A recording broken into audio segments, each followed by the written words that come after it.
Listen carefully, because what I'm about to tell you is not a story you'll find in schoolbooks, nor in polite conversations whispered over wine. It begins with a long oak table in a dimly lit hall, the kind of place where power gathered, not for prayer but for performance. The banker at the head of the table raised a glass, crimson and shimmering in the candlelight. He told his guests it was communion, a taste of divinity in liquid form. But what he poured into their mouths was not salvation, it was death disguised as holiness.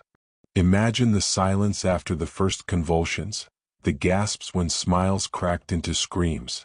This is no legend, no parable, it is history written in shadows, excised from record, because it reveals the filth beneath the marble floors of Europe's financial empires. A man who held the purse strings of kings played God with human lives. And yet, the question you must ask is not why he poisoned them, but why the world allowed such men to thrive in the first place.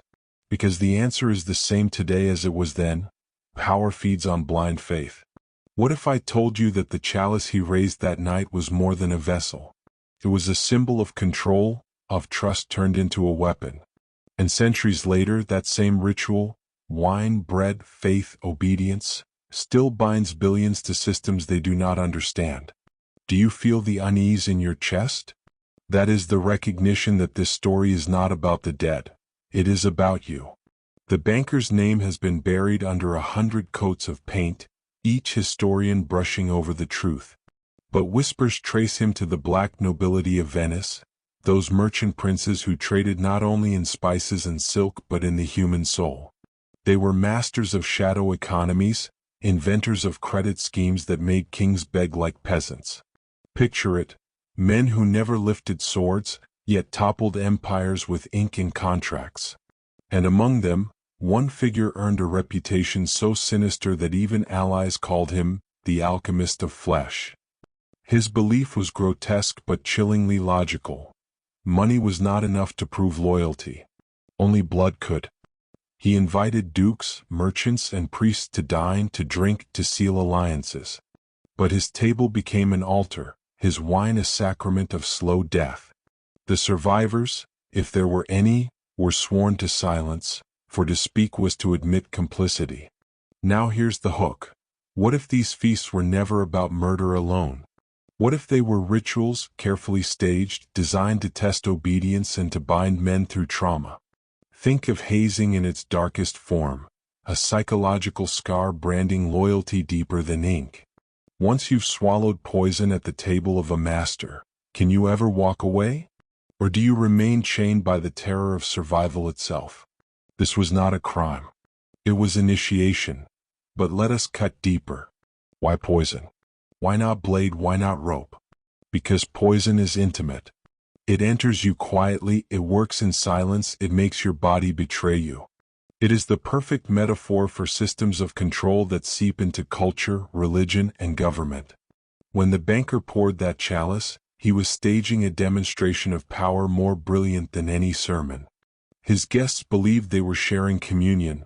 What greater blasphemy could there be than to turn the body of Christ into a slow-working toxin? Yet pause here and consider, how different is this from the institutions today that feed us poisoned truths while calling it nourishment? They serve doctrines, laws, currencies, each wrapped in ceremony, each swallowed with trust. But behind the curtain, it corrodes us. Just as those men trusted the banker's chalice, we trust the leader's promises. And when it burns through us, we call it destiny or God's will, when in truth it was always design. This story forces you to confront an unsettling reality. The banker was not an aberration. He was a prototype. A man who understood that the greatest prison is not built from stone, it is built from trust. The aftermath was as calculated as the crime itself. Those who perished were written off as victims of bad wine or sudden illness. The chronicles of the city made no mention of the true cause. Why? Because the survivors had everything to lose by speaking. They had seen what few dare to admit, that the very hand feeding them was the hand choking them. Silence became their currency, complicity their cloak. And the banker? He rose higher, untouchable, his wealth blooming in the chaos. Think about that. A man murders his peers at the dinner table and instead of ruin he ascends. Do you feel the sickness of that inversion? It is the same sickness you sense when scandals erupt today, yet those in power emerge richer, stronger, more protected. History doesn't repeat, it evolves. The poison chalice is not gone, it merely changes form. Today it may be contracts, policies, screens flashing with numbers you cannot decipher. But the principle is unchanged. Swallow what they give you even when it kills you. The banker knew this and he taught it well. Now I must ask you a question, and I want you to feel its weight. How many times in your own life have you sipped from a poison chalice without realizing it? How many times have you taken in beliefs, routines, obligations, thinking they would save you only to feel them corrode your freedom? The banker's feast is not ancient, it is happening now. Every day in boardrooms, in churches, in schools, in governments. The poison is subtler, slower, but no less deadly. And here is the terrifying part. The banker's genius was not in creating poison, but in convincing men to lift the glass themselves. Voluntary submission. That is the true mastery of control. If you've followed me this far, you're beginning to understand why this story was erased, why his name was buried. It is because his method is still alive. And if you're beginning to sense the weight of this, then you are already stepping out of the fog. But the descent has only begun. Stay with me because what lies beneath this story is darker than death. It is the blueprint of power itself. The poison chalice was not simply a spectacle, it was a signal. Those who lived through it, choking on the edge of death yet spared, became something far more valuable than allies. They became initiated slaves to a power they could never expose. Survival carried a hidden curse. Every breath afterward was owed to the banker. And this is the cruelest truth of secret power. It does not need your loyalty. It only needs your fear. Imagine being a duke or a priest, a man of wealth and influence, reduced to trembling gratitude because your master chose not to kill you. That is the kind of loyalty no crown, no oath, no scripture can manufacture. And if you think this kind of ritualized breaking of men was left behind in medieval Venice, you are already deceived. Modern institutions do the same, though their poisons are psychological. They humiliate you in boardrooms, break you in military barracks, strip you in political chambers. They make you swallow doctrines you don't believe, recite pledges you don't feel, smile when you want to scream. Because once you've swallowed what they give you, you are theirs. The banker understood this centuries ago. He was not just a criminal, he was an architect. But who was he really? The Venetian archives are almost silent, which in itself is a revelation. When history hides a man so completely, it is because he was too dangerous to remember. Yet scattered letters from German merchants speak of a great financier whose feasts became a graveyard. Spanish priests whispered of a merchant who mocked the Eucharist. And French emissaries wrote of a table where God was not present, only gold. Taken together, they sketch a figure who was less a banker and more a puppeteer. He was rumored to advise popes in private, to dictate terms to monarchs, to lend coin to armies that would soon kneel to him. But behind all that influence was the chilling philosophy of his feast, that trust is the most lethal weapon. He wielded it like a blade sharper than any sword, and in doing so he revealed a principle that has never died. If you control belief, you control men. And belief, whether in God, in money, or in laws, has always been the poison poured into the chalice of the masses. The question is, how much of it have you already swallowed? Now lean closer because what comes next is more disturbing than poison. It is the truth about how men are remade. Survivors of the banker's feast were marked for life. Some became loyal servants, enriching him further. Others went mad, their faith shattered. A few disappeared entirely as if their existence itself had been erased. This was not random. It was design. Trauma was his forge, breaking men and remolding them into instruments. And this is the part you must not dismiss, because trauma has always been the tool of rulers. Wars, plagues, economic collapses, They are all feasts where the powerful serve poison to the many and then reshape the survivors into obedient subjects. Do you understand now why the story of the poisoned chalice feels familiar? Because you've lived through it. You've seen how fear reshaped entire nations after tragedy. You've watched how sudden accidents or crises justified new chains, new laws, new debts. The banker's table is not a relic. It is a ritual played on a global scale. And you too are seated at it. You just haven't yet realized what's in your cup. But the chalice itself, here lies another hidden layer. The vessel he used was not an ordinary cup. It was said to be crafted from Venetian glass mixed with alchemical powders, shimmering with a faint glow in candlelight. His guests believed this was holy, that he was offering them a sanctified relic. But alchemy is never only about matter, it is about symbols. The glowing chalice was not a cup, it was a mirror. It reflected their faith back at them, magnified it, made them drink more eagerly. And that is the secret to every poison. It must be wrapped in beauty. Look at our modern poisons. They come in shining bottles, glowing screens, polished speeches. They sparkle with promise until you lift them to your lips. This is the lesson the banker left for his successors. Never offer chains without polishing them first. Give men symbols they adore, and they will drink their own destruction. That chalice was more than a murder weapon. It was a prophecy of how power would rule the centuries to come. Now let me pull you deeper. Have you noticed how the ritual of the feast resembles the structure of religion itself? A gathering of believers, a sacred cup, a promise of eternal significance. But instead of grace, he delivered terror. Why mimic the church? Because he understood something terrifying. The line between faith and fear is thinner than a thread. He blurred it until his guests could not distinguish salvation from damnation. And once that confusion sets in, men will obey anything. Do you see how this pattern echoes today? Leaders promise protection but deliver surveillance. They promise liberty but enforce obedience. They promise prosperity but bind you in debt. The ritual hasn't changed, only the costumes. The banker's feast was a warning carved into history's bones. When men cannot tell the difference between God and poison, between communion and corruption, they will kneel to anyone who offers them meaning. That's why his story had to be buried. Because if you knew this blueprint, you'd begin to see every ritual around you for what it is. A chalice you were never meant to question. The legacy of the banker's feast did not end with corpses slumped over a banquet table.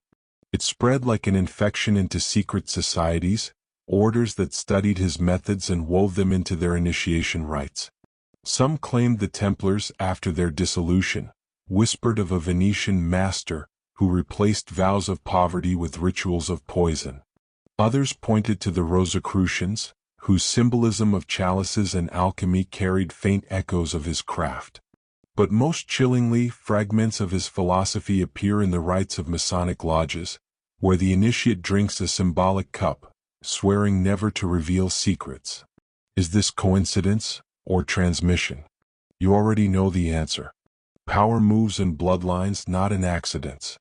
His method was too effective to vanish. It was adopted, refined, institutionalized. Today, when politicians are groomed in think tanks, when CEOs attend retreats that outsiders never witness, when military leaders swear oaths in candlelit halls, understand this: they are not just planning policy. They are reenacting the ancient art of binding men through ritual. And the banker, the forgotten alchemist of flesh, still laughs in their shadows. Because his feast taught the elite a law stronger than scripture: break a man's soul in secret and he will obey in public forever. But you might ask, why hide his name? Why erase him from history when other villains are remembered? The answer is psychological. If a monster can be seen, he can be hated. If a tyrant has a name, he can be blamed. But the nameless become myth, and myth becomes system. The erasure of his identity was itself a weapon, because it transformed him from a man into a template. You cannot strike what you cannot name. And here is the part they never want you to realize. Erasure is not forgetting. It is design. Every missing record, Every burned letter, every silenced witness is a signal that the crime was too important to leave exposed. That is why you will find endless chronicles of battles and kings, but silence around the feasts of the banker. His story was scrubbed so clean it barely survives in whispers. And yet whispers are enough. Because if even fragments reach you as they are reaching you now, the spell begins to break. You begin to see that your history was not written to preserve truth, it was written to preserve obedience. The deeper you go, the more the feast becomes less about wine and poison and more about the psychology of captivity. Survivors of the ritual were caught in a paradox. They hated the banker, yet they revered him. He had destroyed their innocence, yet given them new power. This is the paradox of all initiations into forbidden circles. Destruction and empowerment in the same act. The trauma binds you, but the privilege seduces you. Look at politics today. Why do scandals never destroy the elite? Because scandal is the initiation. It marks them, brands them, ensures complicity. Once you have drunk the poison of corruption, you cannot return to innocence. You are owned. And so, the system perpetuates itself not in spite of betrayal, but because of it. The banker understood that the deepest chains are forged not by force, but by shame. Make a man complicit in his own poisoning, and he will never betray you, because to do so he must first betray himself. That is the genius of his design, and that is why centuries later, his chalice still glitters on the table of power. Now let's widen the scope. Venice was not just a city of trade, it was the beating heart of the shadow economy. Its bankers financed wars, controlled kings, and extracted debts from entire nations. And behind the gilded facades of its palaces, rituals like the poison feast served as both initiation and filtration. Only those who had tasted terror, who had seen the mask of sanctity ripped away, could be trusted with the machinery of empire. This is why financial dynasties endure longer than monarchies. Kings fall, republics collapse, but the families who master belief outlive them all. Do you think it is coincidence that today's global banking institutions still use the same symbols? Chalices, all-seeing eyes, temples on currency? They are not metaphors. They are reminders. The feast of the banker was not forgotten by his heirs, it was institutionalized into finance itself. And so long as men drink from the cup of debt, so long as they swallow the poison of currency printed from nothing, the ritual lives. You may laugh at medieval feasts, but look at your wallet. It carries the same signature. The only difference is that now the poison takes decades to kill. Pause here with me because this is the moment I ask something of you, not as a storyteller but as your guide. If you felt the descent into this forbidden history, if you felt the chalice shaking in your own hand, then I want you to write in the comments, "I will not drink twice." Write it twice as a seal, as a symbolic oath that you will see through the rituals that seek to poison you. Because repetition is not superstition, it is programming. And here is where you flip the script. They bind men through repeated oaths. You can unbind yourself the same way. Write it, claim it, and anchor this transformation in your mind. And while you do, remember this: the story I'm telling you is dangerous. It is not entertainment. It is a mirror being held to your life. The banker's chalice is in front of you every single day, wrapped in advertisements, promises, ceremonies. You either drink blindly, or you see it for what it is. The choice defines whether you remain a guest at their table, or whether you finally stand up and walk away. The feast was not an isolated act of madness, it was a controlled experiment. The banker proved something horrifying: that men will embrace their own destruction if it is dressed as ritual, if it is blessed with authority. This principle became the foundation of institutions that still rule you. Look at organized religion. Bread and wine transformed into flesh and blood, consumed without question. Do you see the parallel? The banker only inverted what was already there. He showed that sanctity can mask poison, that obedience will carry the cup to your lips even when your instincts scream no. The church condemned him as heretical, yet secretly absorbed his lesson. Better to sanctify obedience than to fight rebellion. And what of governments? Taxes, wars, debts. They are poisons dressed as duty, and men drink them because the ritual demands it. Schools teach you to raise your hand, to recite, to obey your first chalice. Workplaces bind you to contracts written in a language designed to conceal your second chalice. By the time you are grown, you drink poison without tasting it. The banker is long dead, but his experiment succeeded. He proved that once ritual is weaponized, whole civilizations can be enslaved without chains. Consider the psychology of his victims. They were powerful men, dukes, bishops, merchants, yet they obeyed him at the table. Why? Because ritual bypasses reason. When a group gathers, when the candles burn, when a leader commands with conviction, the individual dissolves. This is the psychology of the crowd, and the banker harnessed it like a craftsman. You think you are immune? Then explain why millions cheer for leaders they despise, why masses obey orders they know are lies, why entire nations march to wars that destroy them. Ritualized obedience. This is the poison of our age, the surrender of reason at the altar of belonging. The banker's chalice was more than wine, it was a key. It unlocked the primitive need to submit to a tribe, even when that tribe leads you into death. Do not mock those guests who drank. You drink every day when you silence your doubts to avoid standing alone. The banker's feast was only shocking because it exposed what men already are, creatures desperate to belong, even if belonging requires their destruction. But there is another layer, a darker one.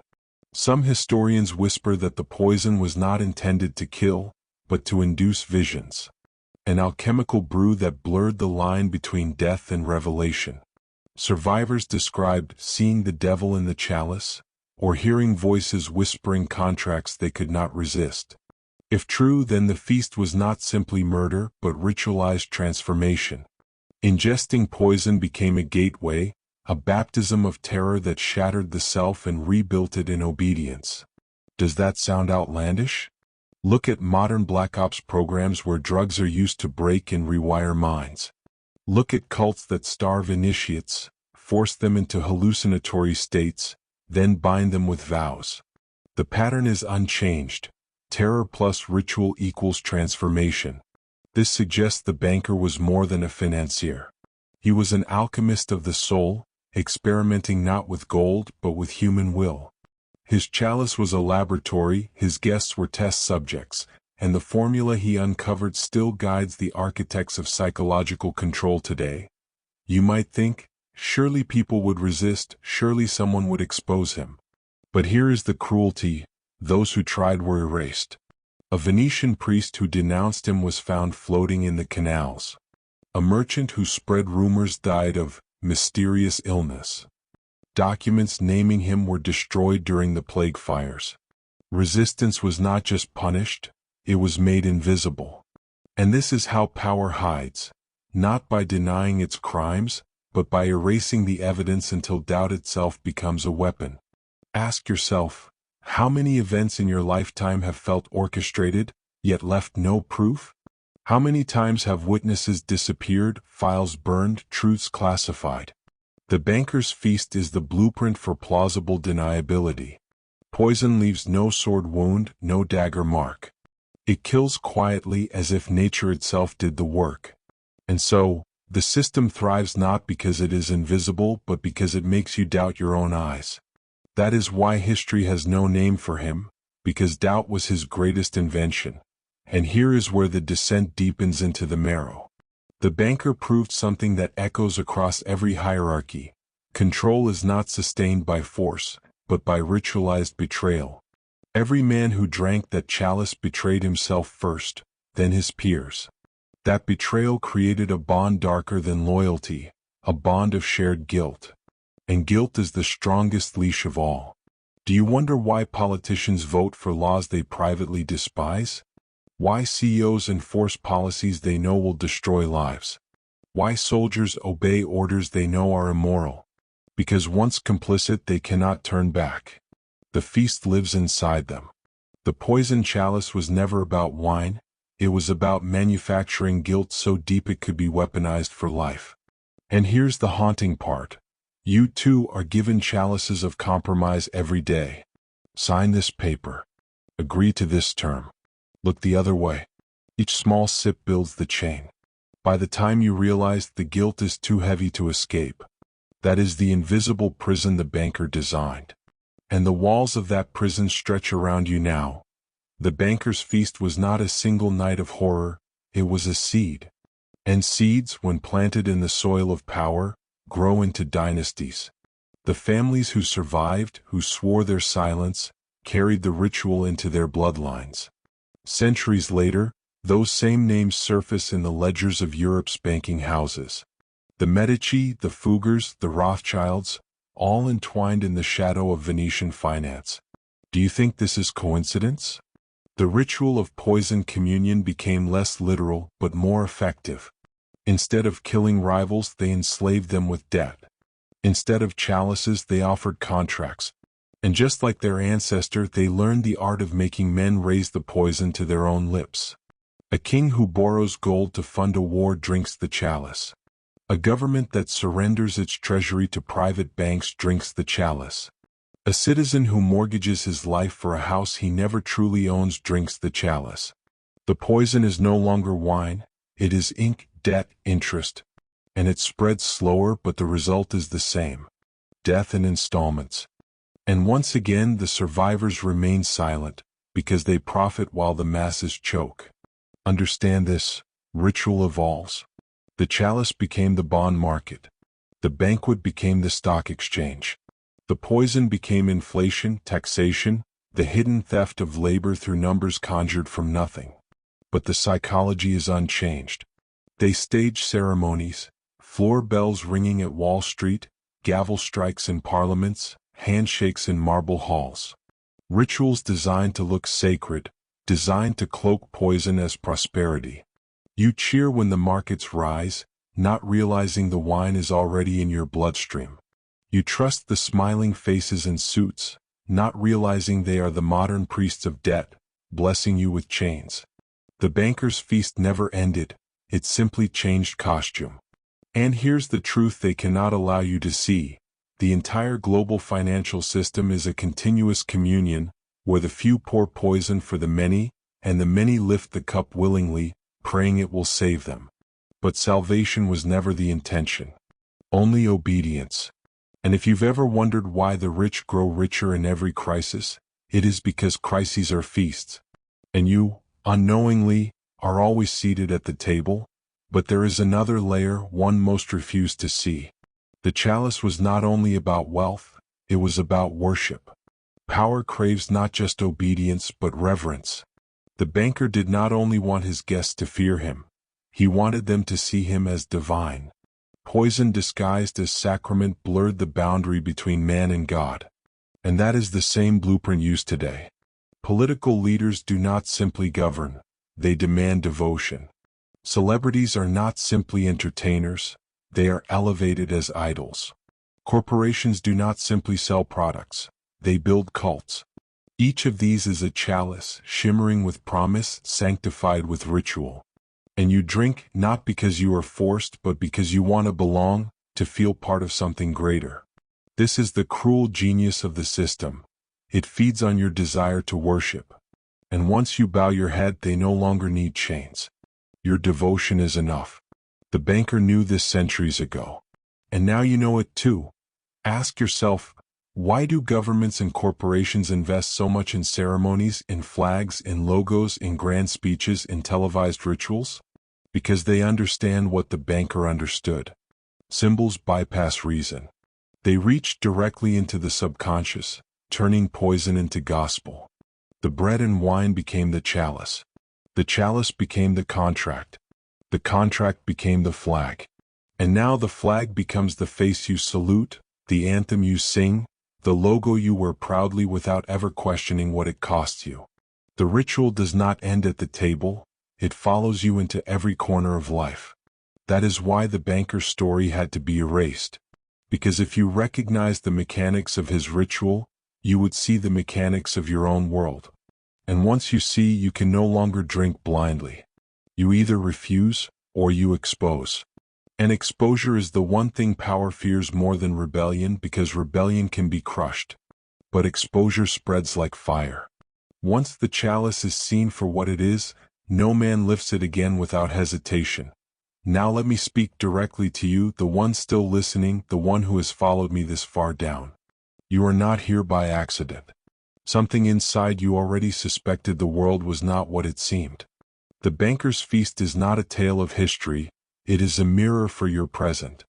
Every ritual you obey without question, every cup you raise without asking what it contains, every chain you accept for the sake of comfort, it is all part of the same design. But here is where you take your power back. I will ask you once more, not as entertainment but as a pact. Write in the comments, I will not drink twice. Write it twice, anchor it into your mind, because this is how you refuse the chalice. Ritual must be answered with ritual. And if you haven't yet, subscribe to this channel, because what we uncover next is knowledge that has been forbidden for centuries. Knowledge designed to free you from tables where you were only ever meant to be prey. Do this and you take your first step out of their banquet hall. Do this and the chains begin to crack. The poison did not remain in Venice. It traveled with ships, hidden not in barrels but in ideas. When empires set sail for the New World, they carried more than muskets and scripture. They carried the blueprint of the chalice. Colonization itself was a feast, a banquet where entire nations were invited to drink. Bread became treaties, wine became promises, and the poison was enslavement, extraction, annihilation. Native peoples were told to swallow civilization only to choke on chains. And the pattern repeated across continents. Africa, Asia, the Americas, all seated unwillingly at a table where death was served as progress. Do you see it now? The banker's ritual was never about one man's cruelty. It was about perfecting a system that could scale. What he did to a room of nobles, empires did to continents. And still today, when wars are waged under banners of democracy, when sanctions starve children under the name of freedom, when corporations drain lands while smiling about development, you are watching the poison chalice raised again. Different table, same feast. The world itself has become his banquet hall, and humanity, knowingly or not, keeps drinking. But empires do not expand on violence alone. They require faith. The banker's feast proved that once you can turn poison into sacrament, people will embrace their chains. This lesson was adopted wholesale by colonial priests and governors. Think of the rituals imposed. Forced prayers, renamed villages, invented ceremonies that bound the conquered to their new masters. And here is the chilling truth. Colonization was not just about stealing land. It was about breaking identity. Once the old gods were silenced and the chalice of the colonizer raised, entire peoples became enslaved without ever seeing the shackles. The body can resist a whip, but the soul cannot resist a poisoned faith unless it first recognizes it as poison. That recognition is what they feared. That is why myths of rebellion were crushed, why leaders who exposed the lies were executed. The feast was always about more than survival, it was about programming obedience so deep it could last generations. And if you wonder why centuries later whole nations still kneel to foreign banks, foreign laws, foreign powers, the answer is simple. The chalice still lingers in their bloodlines. Now let us turn to the machinery of empire itself, the schools, the courts, the parliaments. These were not neutral institutions. They were the banquet halls of control. Look closely and you'll see the same ritual pattern. Schools demand silence, conformity, ritualized obedience. Courts demand oaths, robes, scripted language. Parliaments perform debates, ceremonies, votes, all theater, all ritual. And what do these rituals mask? That the chalice has already been poured. Decisions are made in backrooms, contracts signed in secrecy, currencies manipulated far from public eyes. The rituals are not for the rulers, they are for you. They are the glowing chalices, polished until you believe the system is sacred. But if the system were truly sacred, would it need such elaborate performances? Ritual is always camouflage. The banker understood this. He poisoned his guests but made the act look like communion. Today they poison your future but make it look like democracy. The performance is the poison and the applause is your consent. And here lies the cruelest twist. The chalice does not always kill quickly. Sometimes it feeds. Sometimes it rewards. Some guests at the banker's table rose richer, more powerful, spared to spread his influence. That is the dual edge of poison. It can be adjusted. Some drink and die, others drink and thrive, but all are bound. This is why you see certain politicians, executives, generals rise higher after scandals that should have destroyed them. They were not destroyed because the poison marked them as useful. Survivors of the feast are never innocent. They are chosen. And that is why corruption flourishes unchecked. Because those who are spared are not spared by accident. They are spared because they proved they would never spit out the chalice. They would never rebel, never expose. Their survival is their leash. Do you see how this explains the untouchable elite? They are not untouchable because they are brilliant. They are untouchable because they drank and lived. They are living testaments to the banker's formula. Once poisoned, always owned. But there is one more truth, one more descent you must face. You too are being tested. Every day cups are offered to you. They may look like promotions, loans, contracts, opportunities. They may sparkle like communion, wrapped in ceremony, praised by peers. And you must decide, will you drink? Will you accept the poison because it comes with comfort? Will you swallow compromise because it comes with applause? Or will you recognize the chalice for what it is, even if it means standing alone at the table? This is the fork in the path the banker left for every generation. He proved that most men will drink, but some will not. And those few who refuse are the only ones who can see the banquet for what it is. A stage of control, not a gift of grace. If you have felt the unease of truth whispering through these words, then understand, you are already being invited to the table. The only question is whether you will drink, or whether you will finally stand up, overturn the chalice, and walk into the night free. The feast has gone digital. No longer do you need a banquet hall, a goblet, or a whispered prayer. Today the chalice is disguised as a glowing screen in your hand. Algorithms pour the wine now, feeds designed not to nourish but to intoxicate. Scroll after scroll, sip after sip, you ingest curated illusions. And just like the banker's poison cup, the dose is invisible. You don't feel the damage immediately. You feel entertained, comforted, distracted. But inside, your will erodes, your attention fractures, your sense of self bends. That is the brilliance of modern poison. It kills not the body but the mind. And here lies the sinister genius. The poisoner no longer risks exposure. You drink willingly. You beg for more. And when your own children beg for their first device, their first taste of the chalice, you hand it to them smiling as though offering communion. But tell me, who is served more by this ritual? You or the invisible masters who feast on your attention? Look closer at the media. Every headline, every broadcast, every breaking story is poured into the chalice with intention. Fear is added first. It sharpens attention, ensures you drink deeply. Outrage follows, mixed in like sugar to keep you hooked. And then comes despair, the aftertaste that leaves you feeling powerless. What is the ritual here? It is not about informing you. It is about shaping you. A population that is afraid, outraged, and hopeless is a population that will never rebel. And so you sit each night, sipping news like wine, not realizing the poison it contains. When wars are justified, when enemies are fabricated, when crises are magnified, you believe you are thinking for yourself. But you are not thinking. You are drinking. And here is the deepest wound.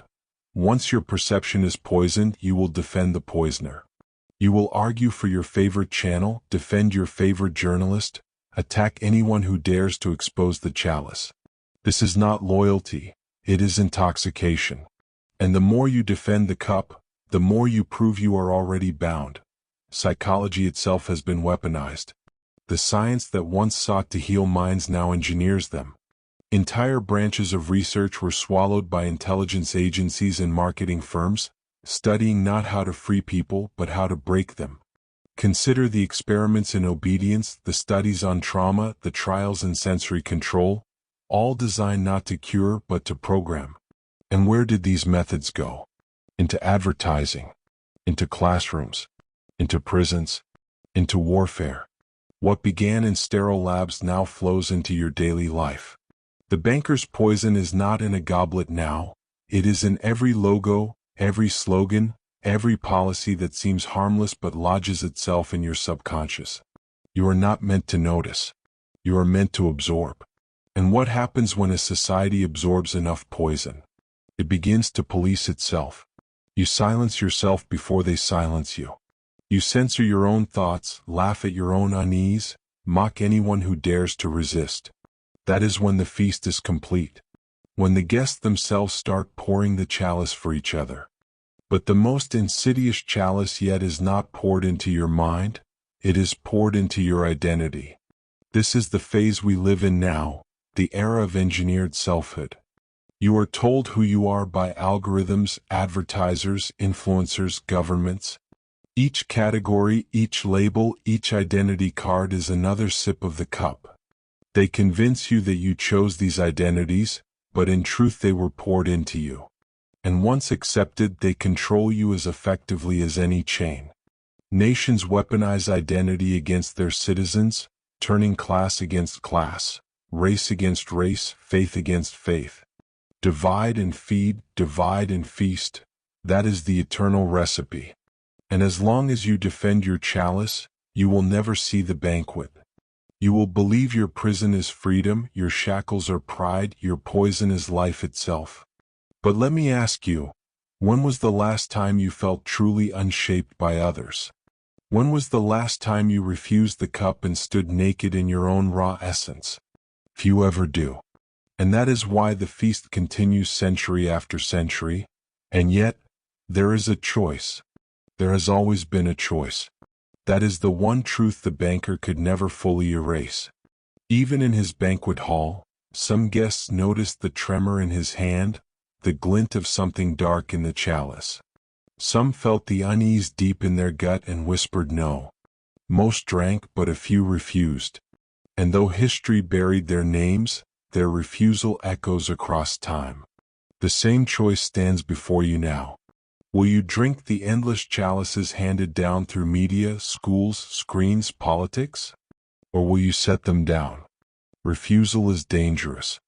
It means exile, ridicule, even loss. But it also means freedom, the kind of freedom no poisoner can take from you.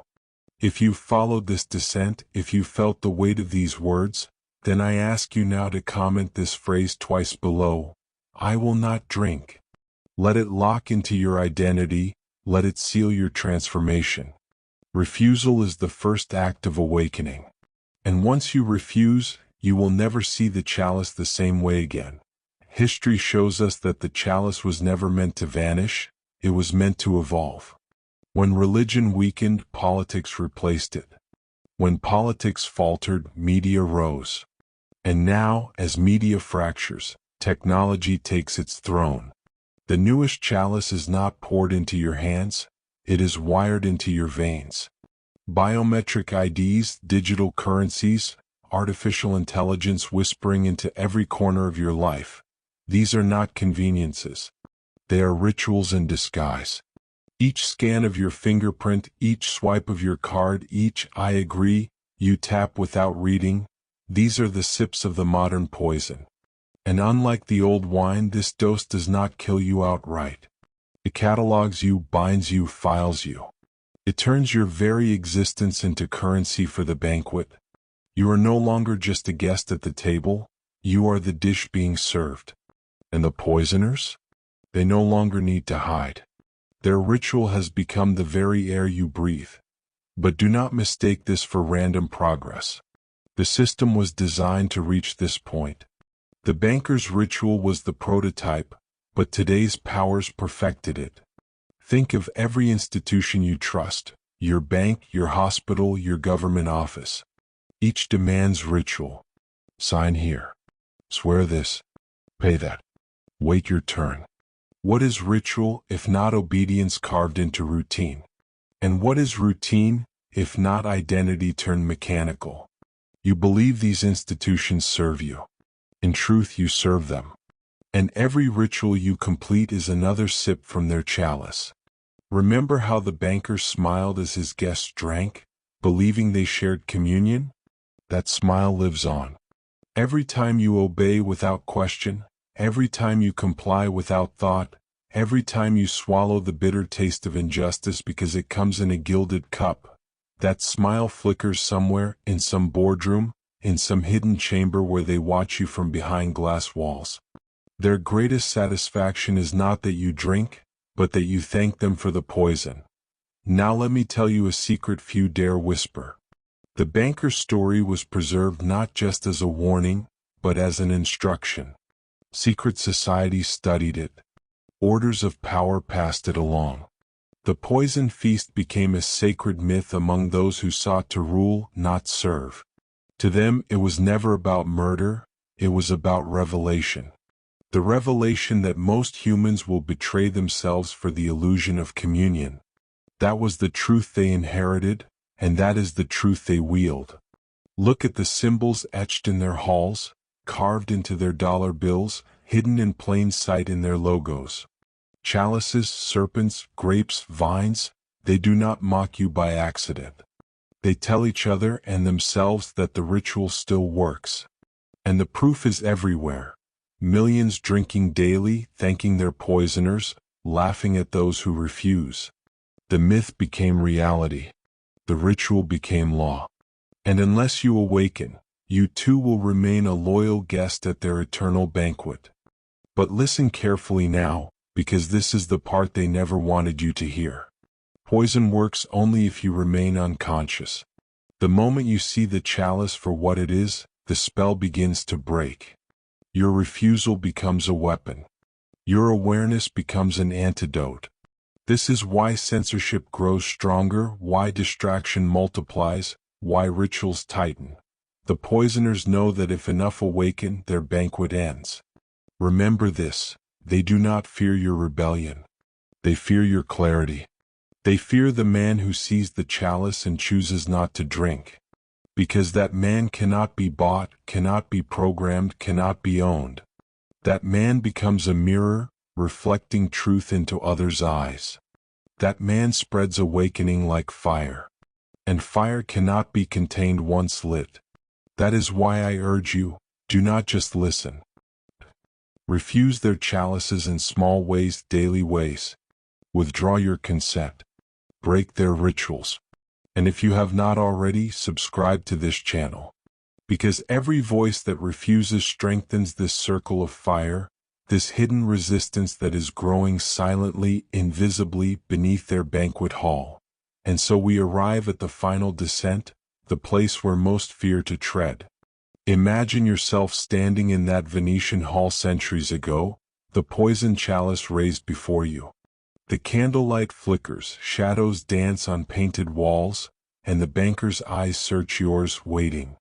All around you, men and women drink, smiling, laughing, believing themselves safe. You alone hesitate. Do you drink? Do you join them? Or do you set the chalice down? That is not just history, that is now. Every moment you live is another banquet. Every choice you make is another cup. And the poisoner still watches, through screens, through institutions, through rituals you barely notice. The feast never ended. It only changed form. And so I leave you with this choice. Live as a guest at their table, smiling as you swallow what kills you, or rise, refuse, and become the figure they most dread. The one who overturns the chalice and walks away. If you feel the fire stirring within, if you feel the truth burning through the fog, then remember the words we locked earlier. I will not drink. Say them again. Write them again. Etch them into your soul. For the banquet is eternal, but so is refusal. And the world will not change until enough of us set the chalice down.